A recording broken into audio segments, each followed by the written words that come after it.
ద్వారక ఎందుకు నాశనమైందో తెలుసా? మన పురాణాల ప్రకారం 2 కారణాలు ఉన్నాయి. ఒకటి గాంధారి శాపం, రెండవది ఋషులు యాదవులను శపించడం. కురుక్షేత్రం యుద్ధం ముగిసినప్పుడు గాంధారి కృష్ణునితో ఇలా అంది: నీ నిర్లక్ష్యం వల్ల కురువంశం నాశనమైంది. నీవు దీన్ని ఉద్దేశపూర్వకంగా చేశావు. నీ నిర్లక్ష్యం కారణంగా పాండవులు మరియు కౌరవులు పరస్పరం పోరాడారు. ఇప్పటి నుండి 36 సంవత్సరాల తరువాత నీ బంధువులు ఒకరినొకరు చంపుకుంటారు. నీవు ఒంటరిగా అపవిత్రమైన మరణాన్ని పొందుతావు అని శపించింది.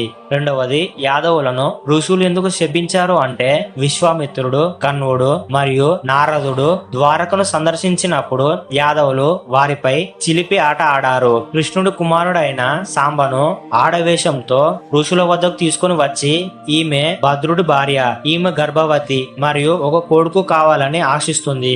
ఈమె కడుపు లోపల ఎవరున్నారో చెప్పగలరు అన్నప్పుడు ఋషులు కోపంతో శపించేశారు.